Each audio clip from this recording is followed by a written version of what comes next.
luego me vine aquí, sí que he trabajado un poco, pues tanto en rehabilitación psicosocial, que es en lo que está Susana ahora, y en unidad de salud mental de adultos en Requena. He trabajado bastantes años y ahora estoy solo en el ámbito de la privada. Pero pues eso, estoy en la asociación. Tengo que decir que la asociación, cuando se dice el nombre Asociación de Neuropsiquiatría, Asociación Española de Neuropsiquiatría, suena así un poco raro, ¿no? Pero tengo que decir que ese es un nombre histórico, es decir, la AEN se creó en 1923, ya va a hacer ahora 100 años, y se ha ido reconvirtiendo, lo que pasa es que siempre ha mantenido ese nombre histórico. Actualmente es AEN Profesionales de Salud Mental, es la única, creo, asociación en todo el territorio, en todo el estado, que es multiprofesional. Y entonces, y considero que esa es una de sus riquezas, ¿no? El que precisamente se valore el compartir y el integrar todo lo que es el ámbito de la salud mental, y además integrar también siempre que podemos lo que llamamos el movimiento en primera persona, es decir, las personas que se pueden llamar usuarias, afectadas, como se quiera decir, del ámbito de la salud mental, pues intentamos que tengan voz siempre que podemos, ¿no? Entonces, y además para nosotros es importante el trabajar desde lo social, desde lo comunitario. Entonces, bueno, si queréis más adelante, pues podemos hablar un poquito más del tema, pero vamos a centrarnos ya en lo que hemos preparado para ir pudiendo compartir con todas, ¿vale? Pongo a ver, compartir pantalla. No, no es esta. A ver, ¿así se ve? Por el momento no. Pues espera. De abajo.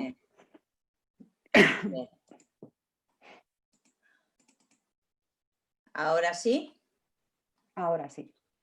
Vale. Pues vamos a ver, vamos a intentar ponerlo en modo de presentación, pero de momento no se deja. Ahí. A ver.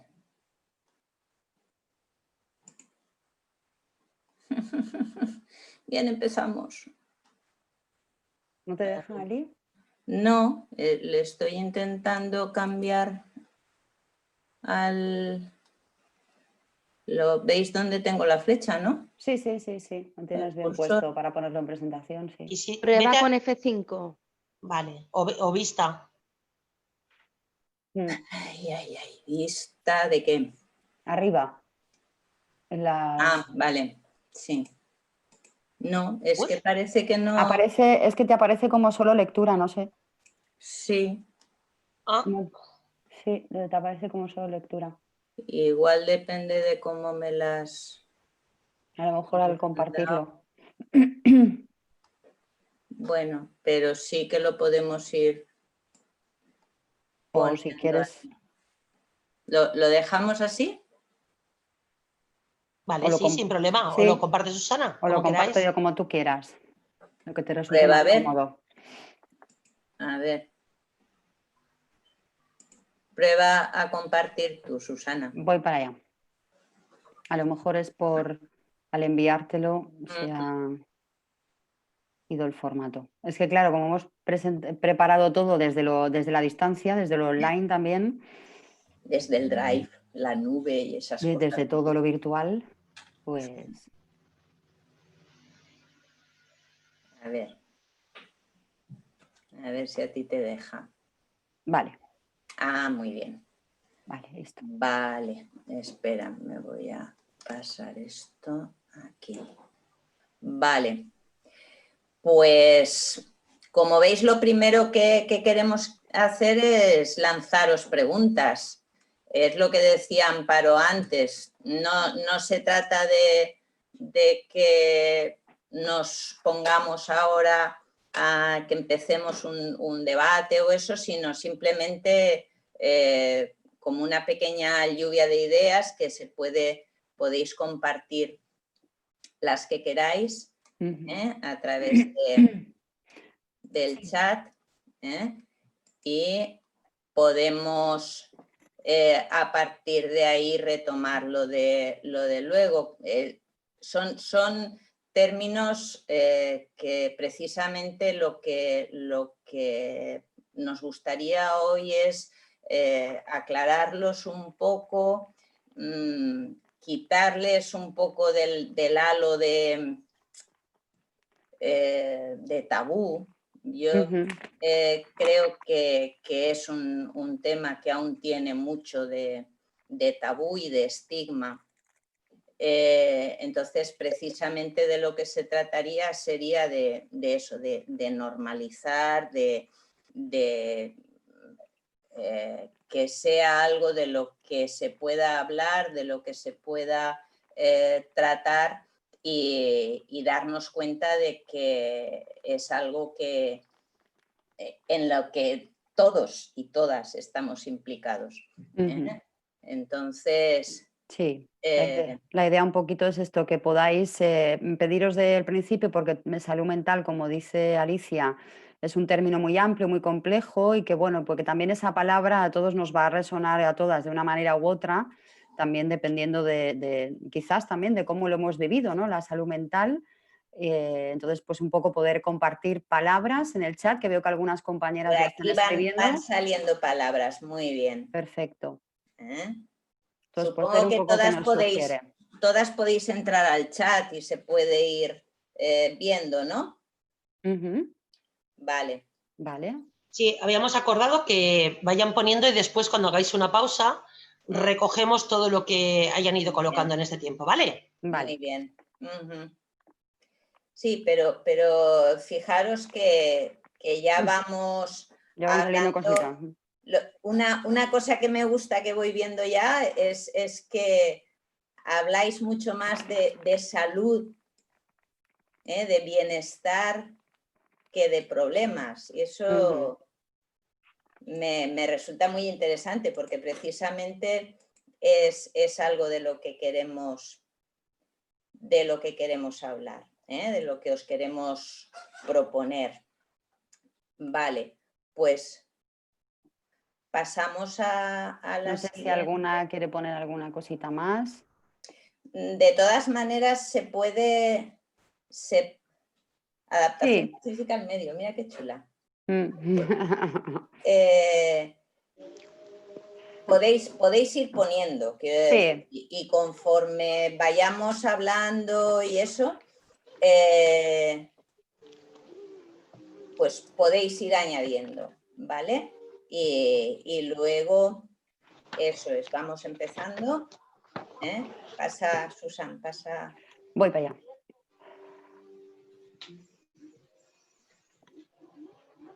Vale. Esta es una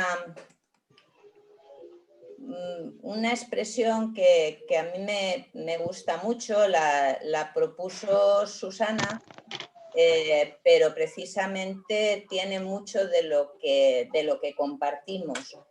Si os fijáis, una mente sana es capaz de pensar y desear en positivo. Es consciente, fijaros que esto está en negrita por un motivo importante. Es consciente de las dificultades de realizar los propios deseos en un mundo complejo y con las condiciones de vida y trabajo que lo rodean, pero sabe mantener una buena armonía y equilibrio entre los deseos, su realización y las perspectivas futuras.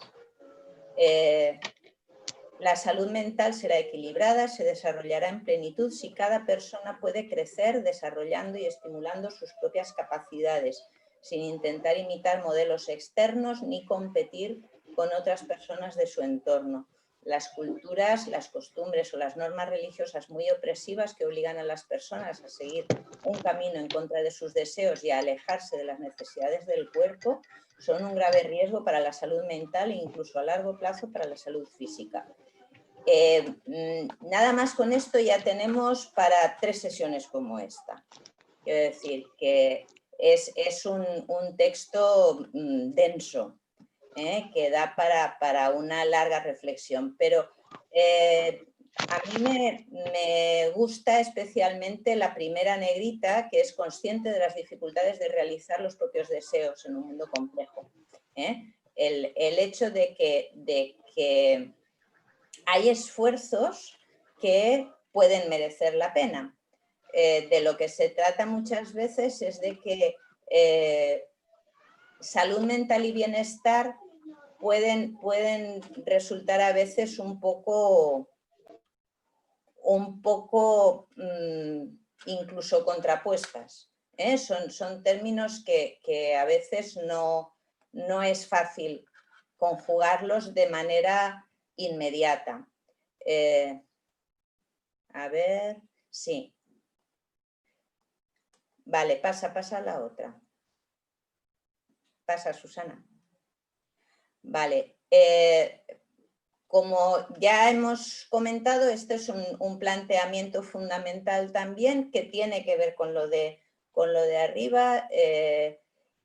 Por supuesto, no estamos en un modelo biomédico, no pretendemos que la salud mental es el cerebro o tiene que ver con el funcionamiento del cerebro y con los neurotransmisores, sino con una interrelación entre esos 3 ámbitos de la vida de cada persona, el biológico, el psicológico y el social. El contexto en el que nos movemos es fundamental para ponerle un nombre u otro a lo que nos pasa y a cómo vivimos. ¿De acuerdo? Lo iremos desarrollando luego. Pasa, Susan. Más propuestas de conceptos que también os pueden ir haciendo pensar en lo que consideramos salud mental, ¿vale? Paola León, por un lado, Ivan Illich. Paola León es psiquiatra, Ivan Illich es médico de familia. Pero son 2 clásicos, ¿vale? La vida puede ser difícil, pero hemos empezado a diagnosticar como enfermedades mentales ciertas reacciones y comportamientos que, por más dolorosos que sean, son parte de la condición humana. Para mí esto es fundamental.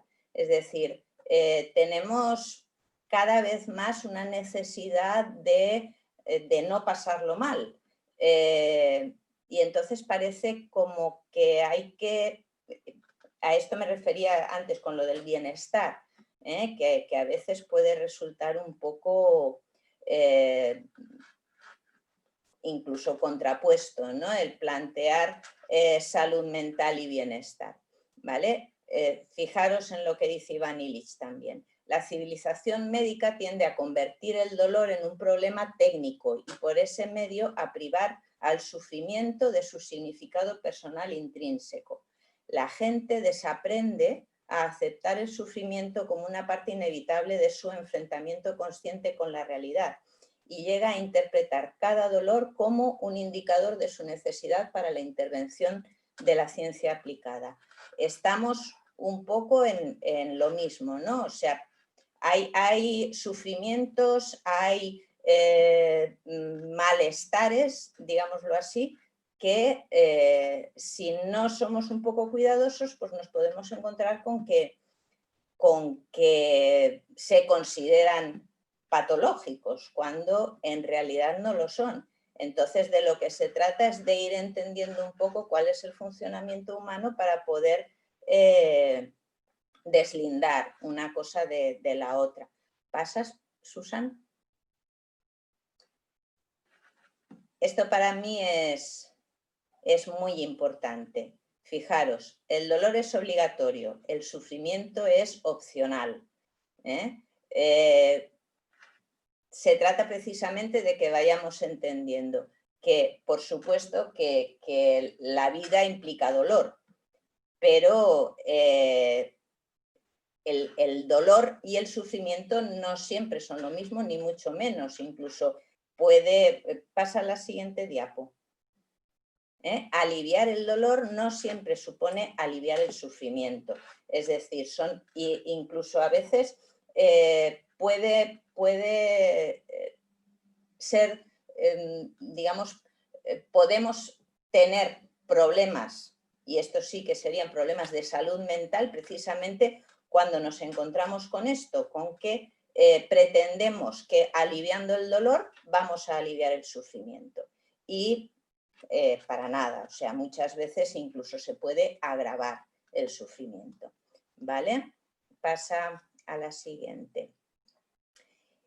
Esto es un poco complejo de entender, pero va en la misma línea, ¿vale? El sufrimiento es experimentado por las personas, no por los cuerpos, lo que es el concepto de malestar emocional. El sufrimiento ocurre cuando se percibe una amenaza de destrucción inminente a la integridad de la persona, ¿vale? O sea, estamos hablando de la distinción entre dolor y sufrimiento. Entonces, claro, el sufrimiento es algo más que dolor, es un término mucho más complejo, si se quiere. Entonces, el sufrimiento puede aparecer en relación con cualquier aspecto de la persona. Esto es importante, o sea, aspecto, dimensiones del rol social, de la identificación de grupo, de la relación con uno mismo, de la relación con el cuerpo, con la familia o trascendente también. Vale, pasa. Esto son lo que se plantea como los 4 estados emocionales básicos, que también es importante. Luego cuando veamos el tema ya más de género, iremos viendo pues, que una cosa es los estados emocionales y otra cosa es la expresividad emocional, que es importante distinguirla, y en ese sentido la perspectiva de género creo que es fundamental. Vale, pasa a la siguiente. Vale, vamos a hacer un pequeñito repaso a un concepto que para mí es, bueno, un planteamiento que para mí es fundamental, que es lo que sentimos y muchas veces no tenemos muy claro a qué nos estamos refiriendo, ¿vale? Digamos, el planteamiento fisiológico de distintos tipos no de problemas, sino de sensaciones, de percepciones que podemos tener las personas, ¿vale? Fijaros, vamos a plantear un pequeño cuentecito que tiene mucho que ver con cómo ha ido evolucionando el ser humano a partir de, digamos, una necesidad de supervivencia y de la posibilidad de ir avanzando precisamente como seres humanos, como personas, en un mundo al que hemos ido adaptándonos. Vale, pasa a la siguiente. Fijaros, este es Damián, podría ser Damiana o podría ser cualquiera, pero estamos hablando de nuestros antepasados cavernícolas, ¿vale? Pasa a la siguiente. Fijaros que es un cuento, el dibujo es muy sencillo, pero de lo que se trata es de que nos imaginemos a un sujeto que por entonces básicamente eran los varones los que se dedicaban a salir a recoger bayas o a cazar, y de pronto oye un ruido, y entonces se asusta, ¿no? Porque él lo identifica ese ruido como que es un oso. Vale, pasa a la siguiente. ¿Qué hace? La reacción inmediata ante eso es correr y esconderse. ¿Por qué? Pues porque está en peligro su vida. ¿Vale? Pasa a la siguiente. ¿Qué reacciones fisiológicas tiene en ese momento. Fijaros que hay un montón de reacciones que aparecen justo en ese momento del susto, que precisamente de lo que se trata es de que pueda ayudarle, fijaros, se trata de que pueda ayudarle a correr y esconderse. Ve el oso, se le acelera el corazón, los músculos se tensan, suben la presión arterial. Si os fijáis, son todo mecanismos fisiológicos que le ayudan, primero, a ponerse en alerta, y segundo, a hacer cosas para evitar que le coja el oso. Pasa a la siguiente. Vale, fijaros en todo ese repaso, y no sé si alguna os sonará que hayáis tenido algún tipo de reacción de estas en algún momento. Pero precisamente lo que seguro que no os pasa ninguna es que no hayáis tenido nunca ninguna reacción de estas. Porque son reacciones que tenemos todas las personas. Son cosas que nos pasan a todos. Vale, pasa. Fijaros, estamos hablando del estrés, ¿vale? El estrés, no sé si casi todas, anda. No todas. ¿Ha habido quien no ha experimentado nunca una sensación como estas? No lo sé si se refiere a esto, Olga. El estrés, no sé si hay... Perdonad porque, claro, vais poniendo cosas en el chat y yo no siempre las leo todas, madre mía. Vale. De todas maneras, Amparo, si ves que hay algún comentario que valga la pena, eso, luego las leeremos. Muy bien. Pero si hay algo relacionado con lo que voy contando que es algún problema de que no se entienda o eso, pues lo hablamos, ¿vale? Bueno, la cuestión es que estamos hablando de una reacción que, digamos que nuestros antepasados cavernícolas fueron desarrollándola para protegerse, para sobrevivir. Y ha sido algo que nos ha ayudado a la especie humana para ir manteniéndonos en el mundo y avanzando. Vale. Entonces, puede darse en situaciones de alerta, de tener que salvar la vida, o el problema viene cuando tenemos reacciones similares ante situaciones que en principio no parecerían amenazantes. Esa es otra cuestión. De momento vamos a ver lo que es una reacción de alerta y la reacción de estrés. No sé si algunas sabéis en inglés lo que significa estrés y de dónde salió ese término, pero es un término que se utiliza en física. Con los materiales cuando se utilizan mucho, se desgastan, ¿vale? Y a eso en mecánica se habla de que sufren estrés, ¿vale? Entonces, el término viene de ahí. Es decir, hubo un fisiólogo, no me acuerdo ahora quién fue, que aplicó el término de la mecánica a la fisiología humana, ¿vale? Precisamente porque vio que era una reacción muy similar, es decir, cuando tienes que ponerte en marcha, tienes que reaccionar ante un estímulo, sí tienes que estar mucho rato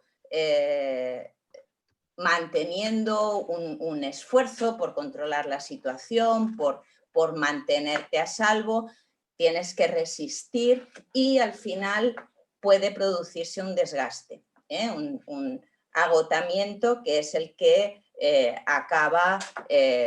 se puede acabar claudicando, ¿vale? Pasa a la siguiente, Susa. Vale. Aquí tenéis, volvemos otra vez a ir viendo distintas respuestas fisiológicas, ¿vale? Y se trata precisamente de eso, de que son reacciones de alerta, son reacciones que nos ayudan a ponernos en marcha para defendernos, para protegernos, para afrontar un problema, ¿vale? Y si alguien está interesada, pues podemos concretar, porque todas tienen que ver con la posibilidad de huir, de escapar, de afrontar un problema, y el organismo lo que hace es prepararse para ese tipo de reacciones, ¿vale? Pasa a la siguiente. En cambio, cuando estamos relajados, tenemos otro tipo de respuestas fisiológicas, ¿vale? Que son las contrapuestas a las que os decía. Entonces, de lo que se trata precisamente pasa a la siguiente. Es que una cosa son reacciones de alerta ante problemas, vamos a decir, reales, de tener que defendernos de una amenaza, tener que salvar la vida, tener que escapar, y otra cosa es lo que pone ahí, una cosa es el entorno y otra cosa son nuestros pensamientos, y ahí empezamos a complicarnos, ¿vale? Porque sí que es cierto que a veces las personas somos muy capaces de, no ya de enfrentarnos a problemas que nos vienen de fuera, sino a generarnos a base de imaginación, de pensamiento más o menos capaz, podemos imaginarnos riesgos y problemas que en realidad en el exterior no los encontramos. Vale, pasa a la siguiente. Yo muchas veces comparo nuestro funcionamiento al de un ordenador, aunque en realidad tendría que ser al revés. El ordenador se ha hecho a semejanza del cerebro. Lo que pasa que claro, el ordenador tiene una ventaja, yo siempre lo digo, que cada cosa tiene sus ventajas y sus inconvenientes. El ordenador tiene una ventaja, y es que cuando estamos trabajando con 3 archivos abiertos, pues estamos con esos 3 archivos abiertos y no la información del resto de las cosas que tenemos dentro del ordenador está guardada y no la utilizamos. Eso en el cerebro no pasa. El ordenador solo accedemos a aquello que queremos acceder, pero en el cerebro tenemos toda la información a nuestra disposición, tenemos todos nuestros recuerdos, todas nuestras preocupaciones. Claro, a veces podemos pensar, pues ojalá fuera yo un ordenador. Bueno, pero es que un ordenador es mucho más rígido que la mente humana. Entonces, precisamente la mente humana está mucho más preparada para adaptarse al entorno, para generar posibilidades, digamos, imaginativas, ¿vale? Entonces, en eso tenemos una gran ventaja con respecto al ordenador. Lo que pasa que sí que es cierto que muchas veces eso nos perjudica, ¿vale? Porque nos vienen a la cabeza pensamientos, recuerdos, preocupaciones que no nos harían ninguna falta. Vale, pasa a la siguiente. Vale, y aquí tenéis un poco esa comparación entre los 3 términos. Uno es una reacción de alerta. Fijaros que imaginaros que esta persona de aquí de la derecha no estuviera alerta. No, tienes todos los rotuladores y todo para allá. Ahora apagué. Quiero decir, a veces es muy importante estar alerta, porque esa persona que está moviéndose por ese sitio, si estuviera relajada, obviamente corre mucho riesgo de caerse. En cambio, estando alerta, igual que el perro de caza que está preparado para salir corriendo por la presa, son reacciones útiles. Yo digo muchas veces, el miedo puede ser muy útil, así como el dolor. Tanto miedo como dolor pueden ser útiles, porque nos avisan, nos alertan. Cuando estamos estresados, cuando tenemos muchas actividades a las que atender, también es importante estar alerta, pero se puede generar ese desgaste que veíamos al principio. Luego tenemos el término ansiedad. Ahí ya se complican las cosas precisamente porque estamos ante situaciones que para otras personas no supondrían ninguna amenaza y en cambio hay personas que sí que las viven como amenaza. Entonces ahí sí que estamos hablando de ansiedad, pero fijaros que hay muchas sensaciones que podemos notar cualquier persona ante las que actualmente se habla de ansiedad con mucha facilidad. Hablamos de ansiedad ante muchas sensaciones, muchos malestares, digamos, que en realidad no son ansiedad, son lógicos, son sensaciones lógicas. Lo mismo que esta persona que está aquí y que vale la pena que esté tensa. ¿De acuerdo? Vale, pasa a la siguiente. Es que las emociones son salud mental, le digo a Marina. Vale, fijaros, Epícteto, no sé si os suena, pero era uno de estos filósofos latinos que decía cosas bastante acertadas. Las personas no se trastornan por las cosas que pasan, sino por las opiniones que tienen sobre las cosas. ¿Vale? Es decir, de lo que se trata precisamente es de la visión que tenemos de la realidad. Y ahí, por supuesto, la perspectiva de género es fundamental. ¿Vale? En principio yo con esto lo dejo, lo que es este repasillo rápido, que básicamente de lo que se trata precisamente lo que he pretendido es que empecemos a distinguir entre, pues lo que decía alguien, ¿no? Las emociones en muchas ocasiones son lógicas, el malestar muchas veces es lógico.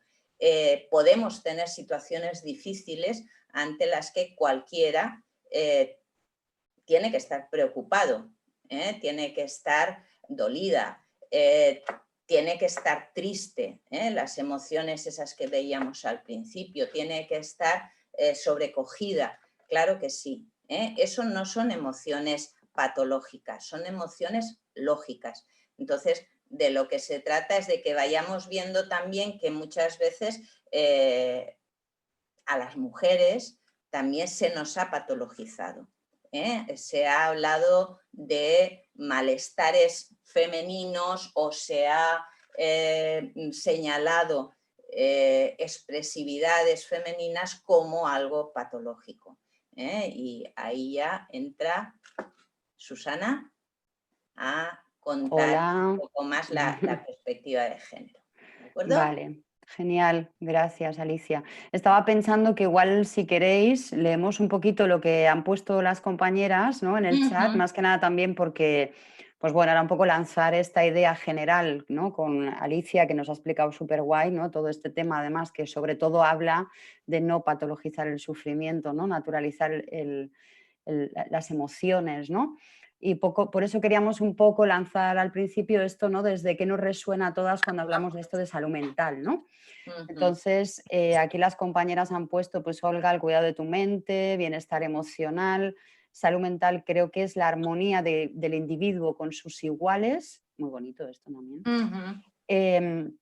Marina de Albadalejo, creo que es, sí, la sanidad pública y unos dispositivos asistenciales que se llaman de salud mental. Podríamos hablar de nuestras experiencias al respecto como usuarias. Total, Marina, totalmente. Eso sería empezar y no acabar. Eso, si nos ponemos a hablar como usuarias, no acabamos y no compartimos. Sí. Entiendo por salud mental el bienestar de la mente, ausencia de estrés, de depresión. Equilibrio entre lo que piensas y cómo actúas, preguntaba por aquí Asun. Adaptación pacífica al medio. Me ha encantado esta, muy bonita, adaptación pacífica. Sí. Marina nos vuelve a poner, es una cuestión sobre el grado de bienestar consigo misma de la mujer en sus relaciones, empezando por las familiares. Aquí. Sí, si me permites un momento, claro. Precisamente cuando lo que ha habido, lo de el no tener estrés, por ejemplo, lo que no sé exactamente cómo ha sido, pero para mí es importante precisamente el asumir cierto grado de estrés en muchos casos. No por ello estamos menos sanos o menos sanas. El manejarnos en unos niveles de estrés aceptados, o sea, decididos personalmente, yo creo que es importante. Claro que a veces te complicas la vida más allá de lo que pretendías, pero no sé si es mejor no complicarse la vida. Entonces, ahí eso es un tema que para mí es muy importante. Vale. Total. Y yo pensando en esto que dices también, el hecho de pensar que no sé si en sociedades como las que vivimos actualmente vivir sin estrés no es una utopía, ¿no? Casi. Armonía con lo que sueño, deseo, quiero y puedo, ¿no? Esto también enlaza un poco con el texto que hemos visto al principio, ¿no? Totalmente de qué depende la salud mental también, ¿no? Que sueño, deseo, quiero. Salud mental, bienestar integral de la salud. Somos una especie, la humana, con proyección social, nos construimos con otros. Totalmente de acuerdo. A través del otro nos construimos, ¿no? Capacidad de disfrutar del vivir teniendo en cuenta las circunstancias personales y sociales. Hay una cosa con respecto a eso de construirnos con otros que yo lo utilizo mucho y es que a veces se dice aquello de que las comparaciones son odiosas, pero yo lo que tengo claro es que las comparaciones existen y son muchas veces son muy útiles. Aprendemos comparando. Vamos construyéndonos en base a comparaciones. Entonces, precisamente el entorno es fundamental en ese sentido, porque vamos alcanzando el lenguaje por comparación y por asociación. Entonces, muchas veces precisamente el cómo nombramos tanto las cosas como las emociones, por ejemplo. El nombrarlas de una manera o de otra básicamente es eso, es comparación y es asociación. Entonces, claro que somos sociales, efectivamente, y tenemos lenguaje. Vale. Equilibrio entre una persona y su entorno social, cultural, para alcanzar una calidad de vida. Nos enseñan todo lo contrario en la sociedad. No sé si se refería Yolanda a lo de si el estrés o la ansiedad son lo mismo o diferente, pero sí que es cierto que que actualmente digamos que hay muchos intereses que van en la dirección de que todo es ansiedad y todo es patológico. Porque si es patológico hay que tratarlo y hay que medicarlo. Marina aquí decía, la idea de atención integral tiende a atenderse de forma sesgada. El grado de medicalización del malestar de las mujeres es muy alta en España. Esto ahora, pues sí, entraremos un poquito más en esto ahora, ¿no? Sí. La sociedad capitalista en la que vivimos es una fábrica de personas infelices y depresivas. Si no cumples con los patrones que marca la sociedad, estás fuera de ella. Yo prefiero hablar de sociedad neoliberal. Es mucho más bestia. La capitalista yo creo que ya se ha quedado allá y era más leve. Yo creo que la liberal que tenemos actualmente, la neoliberal que tenemos actualmente es mucho más feroz. Vale. La promoción de la salud y perspectiva de los roles de género de las mujeres y sus conflictos en la historia de cada una, patrones sobre cómo cómo debe hacerse, ¿no? Que esto es un poquito lo que también partimos un poco de todo esto que estamos hablando, ¿no? Del cuadro este inicial que has presentado, Alicia, ¿no? De cuando hablábamos del modelo biomédico y el modelo biopsicosocial, ¿no? Sí. Cómo existe esta interacción. Y ver aquí también un poco cómo realmente todos esos patrones sociales, culturales, ¿no? El peso que tienen dentro de la salud mental, ¿no? Sí. Salud mental influyente del ámbito comunitario, creencias, valores e ideologías influyen en nuestra cultura como salud mental. Ana, dime. Ya que vas leyendo, lee el nombre de quien lo va comentando. Sí, que no lo he ido poniendo de todas, disculparme, que no lo he dicho de algunas, no de todas. Este era Cris. Cris, vale. Sí. Marina Albadalejo nos pone también cada época tiene una conceptualización sobre cómo puede ser el ideal de equilibrio emocional para las mujeres y para cada cultura o grupo cultural. Y creo que, vale, Marina nos escribe las reacciones frente a la ruptura de vínculos de apego y la aparición del miedo. En relaciones sociales es más frecuente en las mujeres, un 52,4% de la población. Aprox. Vale. Vale, aquí ha contestado Asunción Tomás, cierto Marina, pero sería para debatir si es educacional por el cual las mujeres la padecemos en mayor porcentaje. Muy bien. Sí. Vale. Y qué bonito el vamos diseño. a ver. A mí también me gusta mucho, Olga. No es mío. Enar Sastre, el síndrome de malestar de las mujeres ha sido descrito por la OMS y está relacionado con la subjetividad femenina y los mandatos de género en las experiencias traumáticas vividas, violencia, abusos en la infancia, etc. Sí. Asunción Tomás, que nos dice, seguro habéis visto la película Histeria. Yo sí la he visto, la verdad. Este término es de los que hay que tener muy en cuenta. Sí, hay que abordarlo un poquito. La película, como película, en mi opinión, no es gran cosa, pero la verdad que es muy...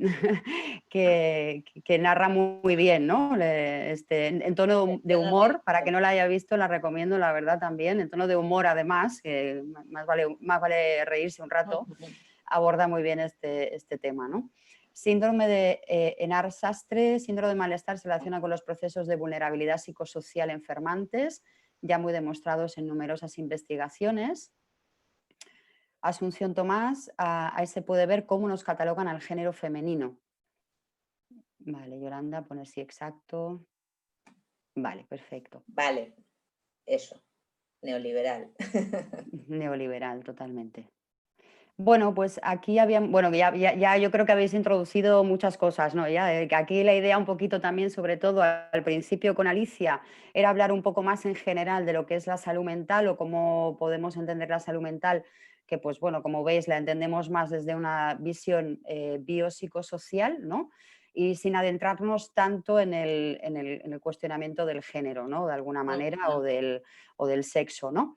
Entonces, bueno, habíamos puesto esta diapo que nos parece como súper importante, ¿no? Si hablamos de salud mental en general y en concreto cuando ponemos el condicionante del sexo también en salud mental, ¿no? Pero del estigma, ¿no? porque por eso también el lanzaros esto de qué le resonaba a cada una en salud mental, ¿no? Y cómo pues también todo este tema que tiene que ver con la patologización, con los diagnósticos, ¿no? Han generado toda una serie de estigma público y cómo a su vez en la propia persona, ¿no? También provoca ese propio condicionante, esa propia etiqueta, ¿no? A su vez está provocando también pues bueno, una serie de realidades, ¿no? Con las que tiene que vivir y que está provocando, pues bueno, de hecho dentro del ámbito de la salud mental en general, que sigue siendo, yo creo, un colectivo, si podemos llamarlo colectivo, de alguna manera, porque realmente, como hemos dicho antes, la salud mental es una cuestión de todos, pero de todas, pero sigue pareciendo que hay un colectivo de salud mental, por decirlo así de alguna manera, ¿no? Entonces, nos parecía interesante colocarlo aquí, ¿no? Como desde los estereotipos, los prejuicios, ¿no? Que pueden darse de hecho, desde sentir o saber que una persona pues, tiene un trastorno de depresión o un trastorno mental grave, ¿no? Más severo, ¿no? Creencias negativas, ¿no? sobre las capacidades de esta persona, ¿no? Y cómo la persona, de alguna manera, va a sentir esa propia creencia, ¿no? Y también dentro de las personas etiquetadas con un diagnóstico de salud mental, pues surge realmente esa percepción de incapacidad o de imposibilidad frente a muchas cosas, ¿no? La etiqueta de enfermo y de enferma es un condicionante social muy, muy fuerte, ¿no? Yo la verdad que, como os decía antes, no soy una experta en salud mental, pero sí he trabajado en recursos, ¿no? Y con personas con diagnóstico de salud mental, que además me apetecía hacer una mención, que imagino que vosotras esto ya lo tenéis en cuenta, igual que hablamos de lenguaje inclusivo dentro ¿no? de todo lo que es la perspectiva de género.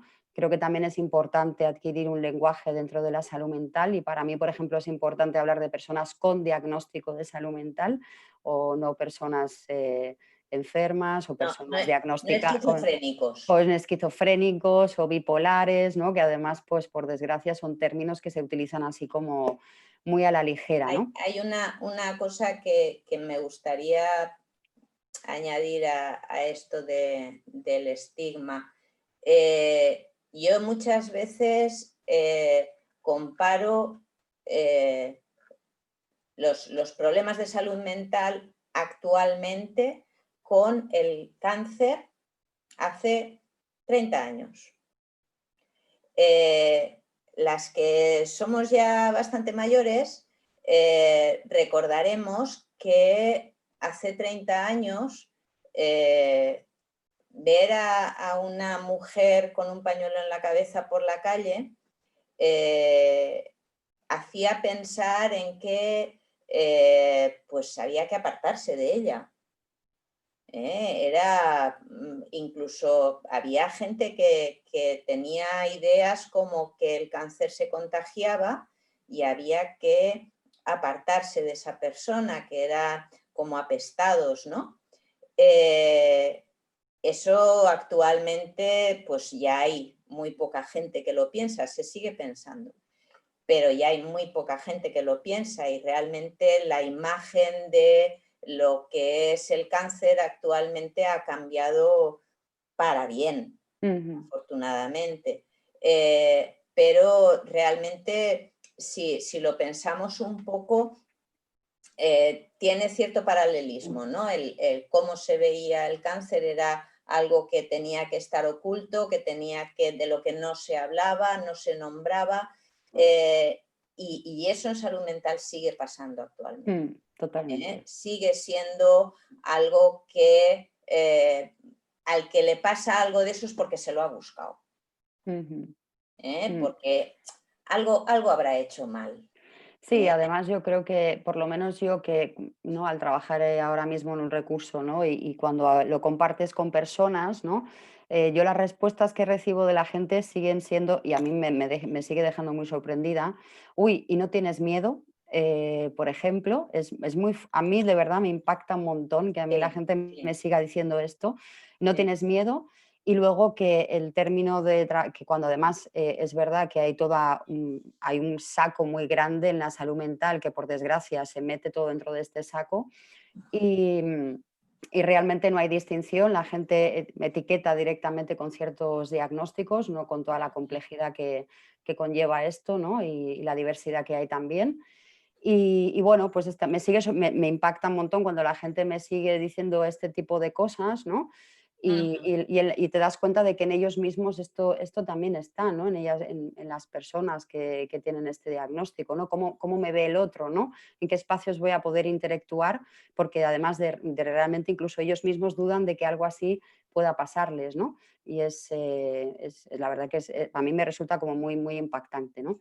Entonces, este tema del estigma que queríamos ponerlo como algo, pues un poco que nos parece muy, muy importante a la hora de que pues esto es una cuestión de todos y de todas, ¿no?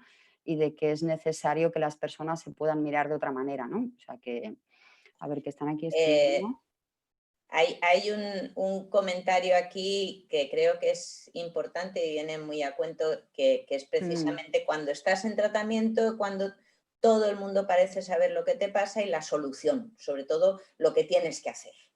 El cómo, lo que tendrías que hacer para no estar así y para ponerte buena rápido. Total, total.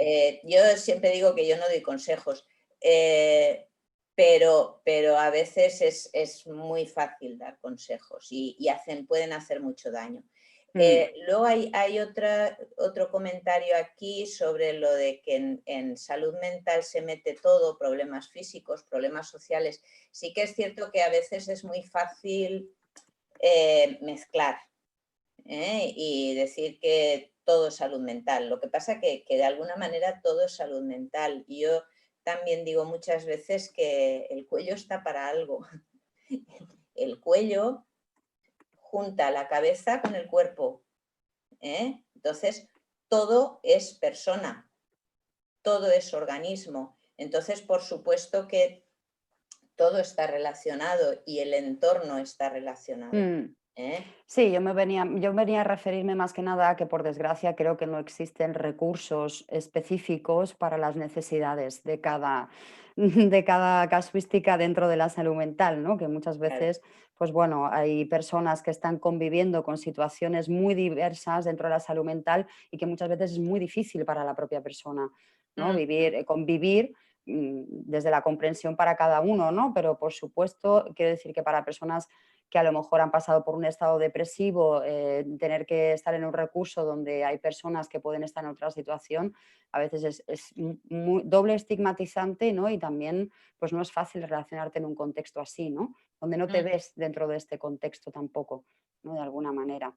Vale. Y lo que también quería decir en cuanto a parte de este tema de la agresividad, que a mí me sigue sorprendiendo, es esta parte también de cómo seguimos pensando que es una discapacidad, ¿no? Y que nos vamos mucho al cerebro y a lo cognitivo. Esto también es muy bestia, ¿no? Y el tema de lo genético no hay esa distinción tampoco entre la discapacidad muchas veces y la salud mental. O sea, que también Sí. me lo sigo encontrando bastante, ¿no? Bueno, voy a avanzar un poco, que por aquí me sí. dicen que vamos un poco con poco tiempo. Venga, que la gente quiere hablar también. Venga. Voy a hacer un poco así rápido porque como además sé que, bueno, estas preguntas creo que eran innecesarias, ¿sabes? Las hemos lanzado aquí, pero eran totalmente innecesarias, que lo habíamos puesto tras esta presentación general, ¿no? De por qué es necesario hablar de género en salud mental, no es un factor de riesgo, ¿no? Entonces, pues bueno, yo voy a hacer así como simplemente una pequeña introducción porque creo que está más guay que podamos ya pasar a hablar todas, ¿vale? A ver, me voy a quitar tanta cosa que tengo aquí que no veo ni la pantalla. Un segundo. Vale, es que no veo. Bueno, yo como os decía, desde mi modesta parte profesional, ¿no? Y también de investigación personal, pues para mí como la complejidad que tiene todo este tema de la salud mental, ¿no? Y que para mí es básicamente, a mí personalmente, es un tema más social que acaba siendo psicosocial totalmente, ¿no? Entonces, para mí ha sido como muy interesante poder investigar, ¿no? y releer en base a movimientos de la antipsiquiatría, movimientos centrados en la persona, en primera persona, ¿no? Que luego si queréis hablamos de algunos, ¿no? Y entonces para mí, yo lo digo, por ejemplo, en el recurso en el que estoy trabajando actualmente, donde no trabajamos a nivel oficial, institucional, no se trabaja con una perspectiva de género, y desde el equipo profesional, que mi compañera Cris está por ahí, luego si se anima, estamos intentando que esto se introduzca. Para mí, decir que un poco, igual que es necesario a nivel histórico revisar el origen de la psiquiatría y revisar cómo se han construido muchos de estos diagnósticos. Si echamos una mirada atrás, los manicomios, los psiquiátricos, ¿no?, eran lugares donde acababan las personas diferenciadas de la sociedad, ¿no?, aquello que se salía de la normatividad, por decirlo así, ¿no? Entonces, para mí, inevitablemente es necesario también revisar a nivel histórico esta relación de la mujer con la psiquiatría, ¿no?, de alguna manera, pensando en esta manera de entenderla, ¿no?, que igual yo soy un poco más radical, pero que tiene que ver con toda esta normatividad social, ¿no?, y dónde nos colocamos como individuo dentro de la sociedad, ¿no?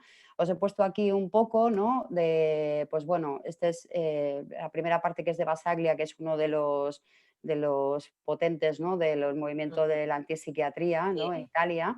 Y hablaba, pues bueno, cómo el movimiento feminista, ¿no?, ha permitido meter, ¿no?, introducir esta lucha, esta manera de repensar la psiquiatría, de repensar los diagnósticos y repensar la subjetividad de las mujeres, ¿no?, en esta relación entre la mujer y la locura, ¿no?, y pone que pues, es necesario revisarla a nivel sociohistórico, ¿no? Y partiendo también de esa revisión que hablábamos antes al principio, puramente biomédica, ¿no?, de alguna manera, ¿no? Si tenemos que revisar, o yo entiendo que teníamos que revisar a nivel histórico ese origen de la psiquiatría, como indiscutiblemente la mirada y el poder pensar en la mujer a nivel histórico nos va a ayudar a entender también cómo se han construido los males de los diagnósticos y desde la salud mental, ¿no? Hilar un poquito bueno, sobre Kate Millett, ¿no?, que es una de las pues, mujeres más emblemáticas de esta fusión entre el movimiento antipsiquiatría, ¿no?, y el feminismo, ¿no?, que viene sobre todo abordando desde la segunda ola, donde pasó sobre todo la primera etapa, era como, ¿no?, esta parte más política de colocar a la mujer pues desde algo tan sencillo como el voto, ¿no? Pero en esta segunda ola donde se va a abordar sobre todo lo que tiene que ver con lo personal es político, ¿no? Y bueno, Kate Millett, que es una mujer que fue una mujer psiquiatrizada, ya tenía un diagnóstico de bipolar, ¿no? Y de hecho, pues bueno, tiene el libro, ay, perdón, voy a pasarla. Diversos libros, ¿no? Incluso tiene uno que es Viaje al manicomio, donde narra su propia experiencia en primera persona dentro de un psiquiátrico, ¿no? Es un momento que estuvo psiquiatrizada, perdón. Y bueno, el de política sexual, que me parece muy interesante, porque cuando hablábamos también de todo esto que tiene que ver con los deseos, ¿no?, y la capacidad de poder desarrollar nuestros deseos, ¿no?, de alguna manera, pues si revisamos históricamente a nivel de las mujeres, esta construcción de los deseos se ha visto totalmente coartada y limitada, ¿no? Totalmente, o sea, no existía, estaba anulado de alguna manera, ¿no? Entonces, bueno, en política sexual pues desarrolla esta crítica, ¿no?, a las narrativas masculinas que cosifican, ¿no?, y sitúan a la mujer en ese lugar de subordinación, ¿no? La esfera privada, ¿no?, se habla en estos momentos de cómo afectaba los roles matrimoniales de la mujer y, por supuesto, pues como no, la represión, la sexualidad, ¿no? Cuando hablamos de la histeria, ¿no?, que nos daría pues, para una sesión solo y súper interesante de poder abordarla entre todas, ¿no? Pero conocemos al maravilloso Freud, ¿no?, cómo se abordaba desde un problema fisiológico con el útero de la mujer, incluso desde un inicio, ¿no?, y cómo en los relatos en aquel momento, en la época victoriana, de los abusos de las mujeres, o abusos y violaciones, se entendían casi como sueños eróticos de las mujeres, no se atendía ni siquiera a que eso fuera real, ¿no? Y esa sexualidad totalmente reprimida, ¿no? Entonces, pues bueno, Millet yo creo que es un referente así como súper importante, ¿no? Que analiza mucho todo este tema y sobre todo desde la parte de ese deseo, ¿no? de la sexualidad, del reclamo de la esfera privada, ¿no? De sacar lo privado y la subordinación de la mujer, ¿no? Quería colocar esta un poquito así para verlo rápido, como pensando en esto de lo biopsicosocial. Hay que hacer, insisto, desde esta revisión histórica, que creo que es necesario para poder entender, porque creo que somos muy conscientes de que esta construcción histórica sigue en nosotras, ¿no? De alguna manera, en todas las esferas, ¿no? Que por muy jóvenes, lo digo por mí, o muy modernas que seamos, pues la realidad es que no, que los condicionantes de género siguen pesando sobre nosotras, ¿no? Sobre cómo entendemos nuestra manera de ser mujeres, de relacionarnos con nuestro cuerpo, de relacionarnos socialmente, qué se espera de nosotras, ¿no? Y luego, pues también desde la ciencia de la diferencia. Hablar de Carme Weiss, que es la señora a la que hemos puesto al principio esta explicación de qué entendemos por salud mental, que bueno, es una señora que a mí me gusta mucho. Ella es médica, política, endocrinóloga bueno, y trata mucho este tema de la salud en general de las mujeres. Habla de la ciencia de la diferencia, de cómo necesitamos una ciencia que investigue sobre las diferencias biológicas entre hombres y mujeres y, por supuesto, sobre los constructos, ¿no? Sobre cómo entendemos. Y me parece como muy interesante, ¿no? Entonces, pues ver sobre todo pues desde esta parte biológica que hay una diferencia biológica, por supuesto, que somos diferentes y que nuestros procesos naturales son totalmente diferentes, ¿no? Hablamos de cómo pues, procesos como históricamente la menopausia, la menstruación, ¿no? Que han llegado a ser procesos ocultos, sucios, que históricamente se han tachado de, ¿no? Hasta de brujería, de yo que sé qué cosas, imaginémonos, ¿no? De alguna manera, y siguen siendo procesos que todavía no están estudiados correctamente, ¿no? Como se debería, con esa diferencia, y a la sintomatología tan extensa que conlleva, ¿no? Y de en sí a la biología femenina, y que ahora pues sigue teniendo sus repercusiones en cuanto a los diagnósticos y en cuanto a la medicalización, ¿no? Incluso desde la atención primaria, ¿no? El no saber entender cuáles son los síntomas y qué puede estar sucediendo, ¿no?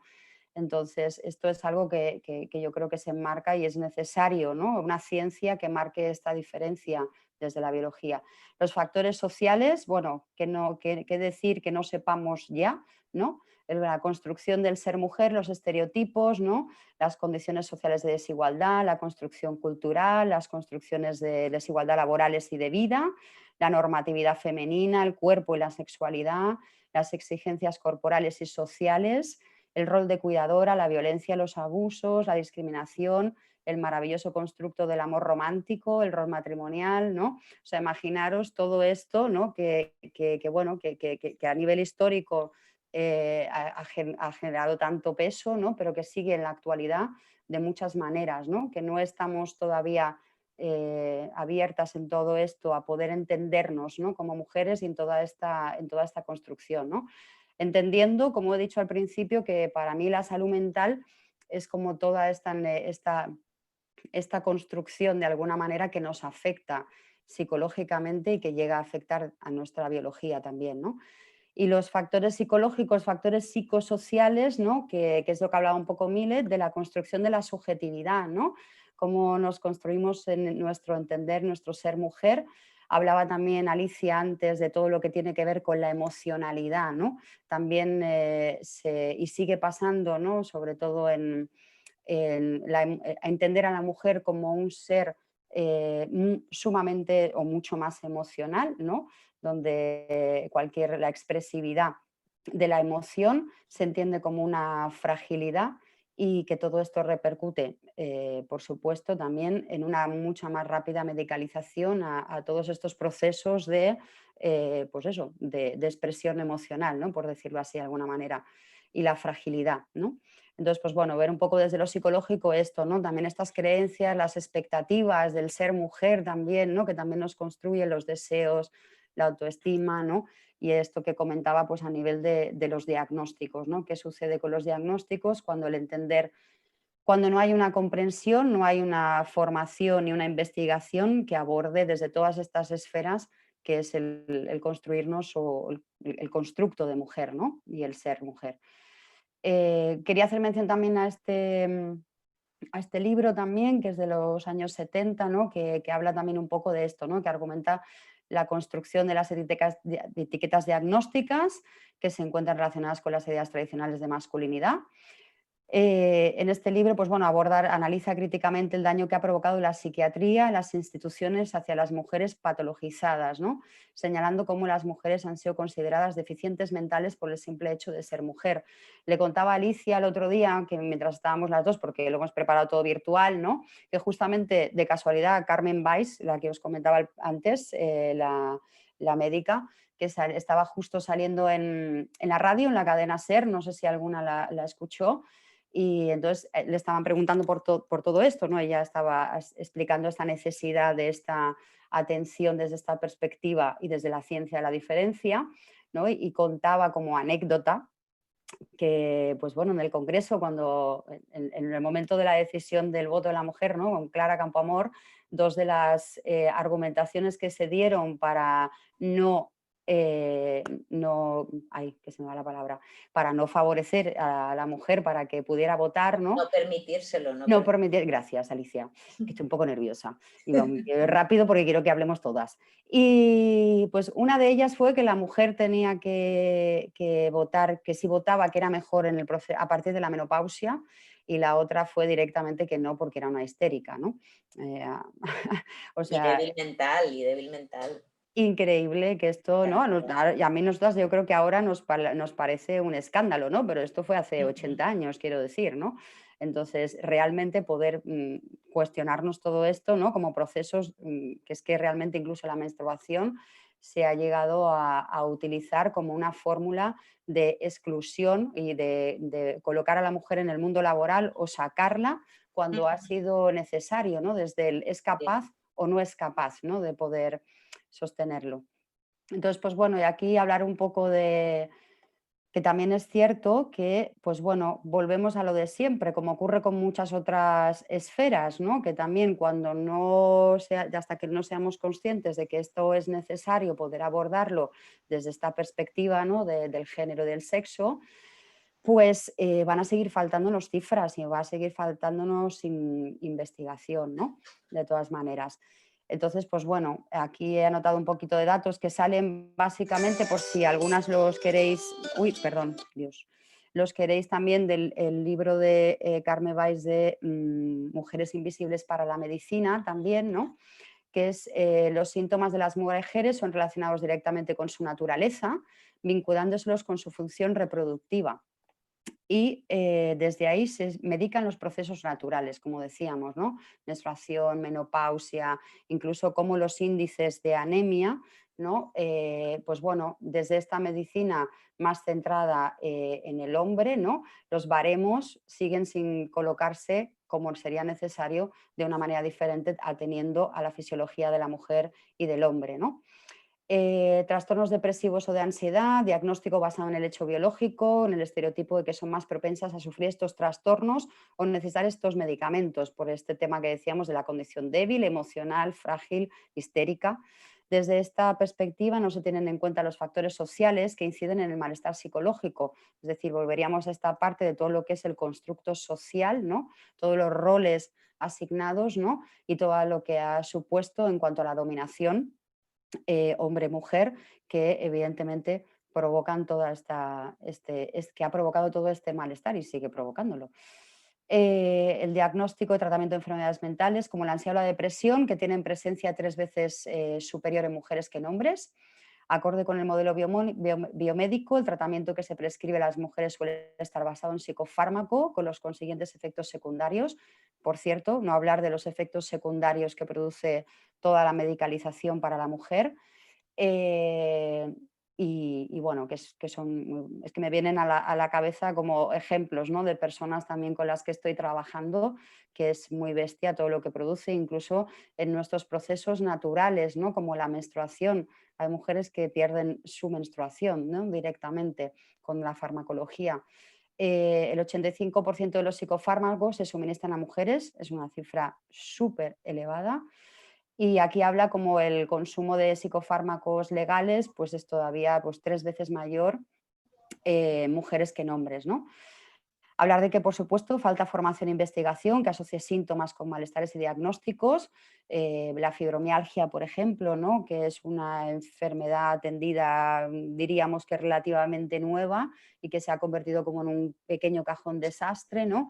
Hay estudios donde, bueno, se identifican que hay variaciones, incluso de afectaciones tipo carencias de vitaminas o de tal, que son como patrones concretos que son que se encuentran en las mujeres diagnosticadas con fibromialgia y que no se tienen en cuenta a la hora de hacer el diagnóstico o de hacer una prescripción médica, ¿no? De un tratamiento, por decirlo así, ¿no?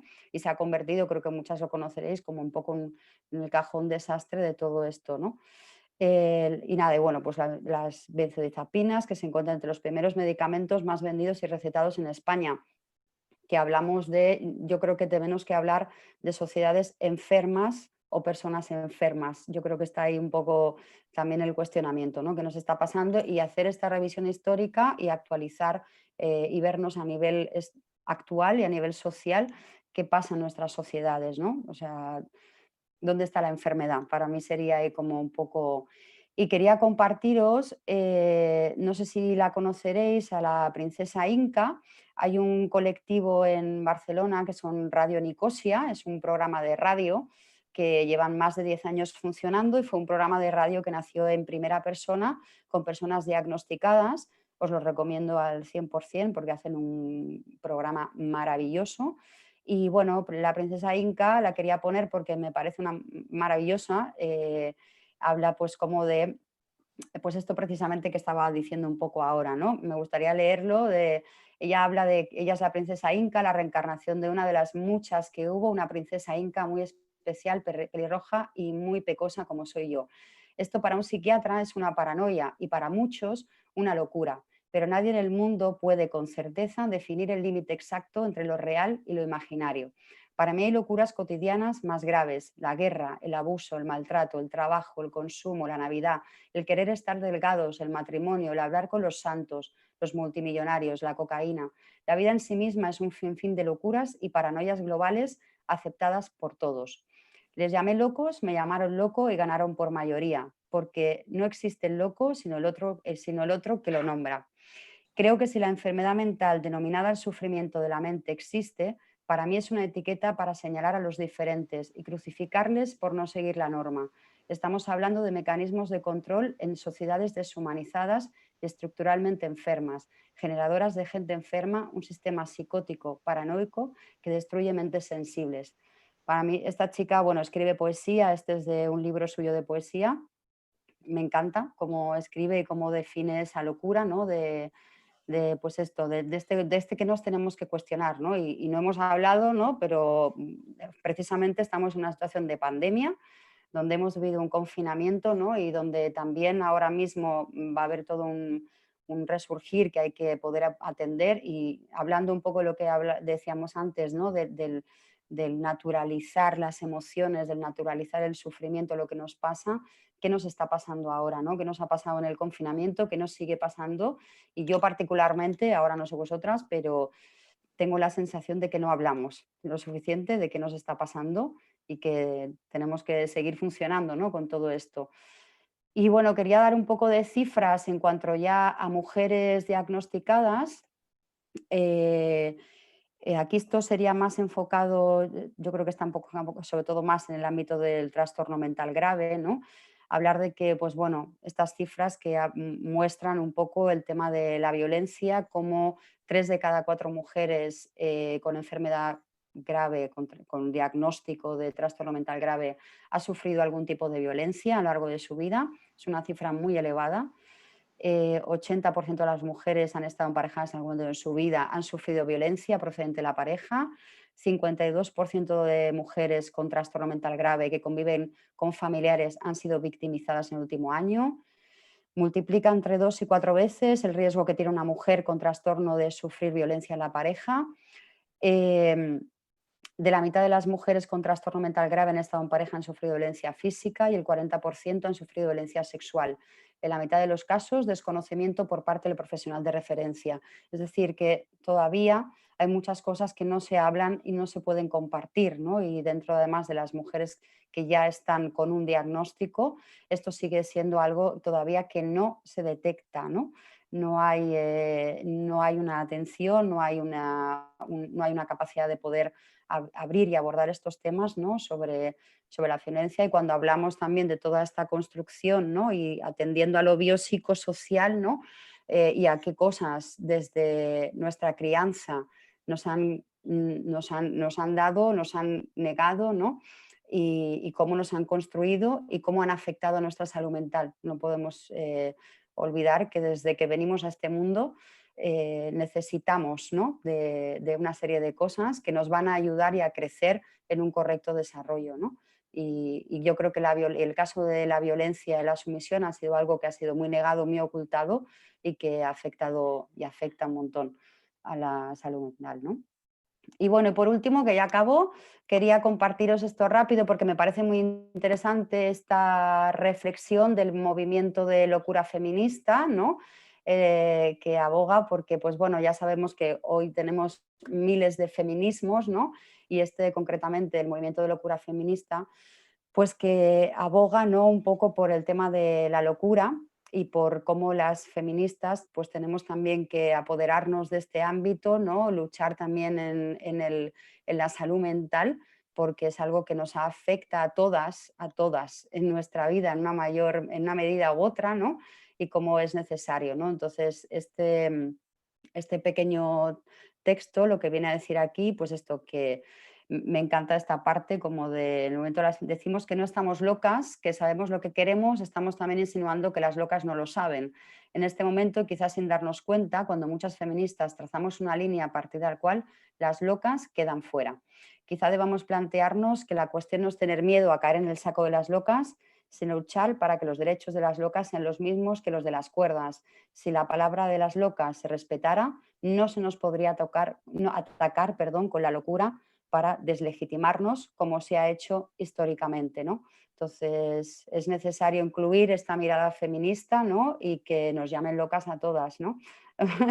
Así tal cual. Y ya está, yo me callo ya, que si no, no vamos a poder hablar de todas.